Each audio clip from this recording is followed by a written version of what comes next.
విజయనగరం జిల్లా లక్కవరపుకోట మండలం చందులూరు పంచాయతీరాజ్లో పచ్చ నేతల అవినీతికి పాల్పడుతున్నారని ఆరోపణలు వెల్లువెత్తుతున్నాయి. టీడీపీ నేతలు ఇంజనీరింగ్ అధికారులతో కుమ్మక్కై ఉపాధి హామీకి సంబంధించి 2 కోట్లు దోచుకున్నారని జిల్లా కలెక్టర్ కార్యాలయంలో గ్రామస్తులు ఫిర్యాదు చేశారు. గత నెలలో జరిగిన సోషల్ ఆడిట్లో 21 లక్షల రూపాయలు రికవరీ చేయాలని ఆడిట్ రిపోర్టులో పేర్కొన్నప్పటికీ దోపిడీ ఆపటం లేదని మండిపడ్డారు. గ్రామ సభ తీర్మానం లేకుండా నామినేషన్ పద్ధతిలో పనులు ఇవ్వటం, ఆ పనులు చేయకుండానే బిల్స్ పెట్టడంపై గ్రామస్తులు అభ్యంతరం వ్యక్తం చేస్తున్నారు.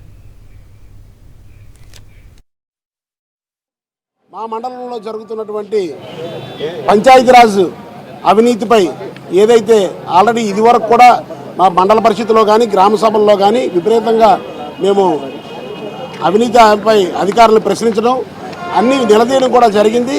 ఎన్ని చేసినా కూడా వాళ్ళు అసలు పట్టించుకోవట్లేదు. అధికార పార్టీకి చెందినటువంటి కాంట్రాక్టులతో కొమ్మక్కయ్యి చెయ్యని వర్కులకు కూడా వాళ్ళు ఎంబుక్కులు రికార్డ్ చేయడం, వాళ్ళ తాలూకా మరి అధికార పార్టీ అండదండలతో అధికారులే ఈ విధంగా ప్రవర్తిస్తే చాలా దారుణం.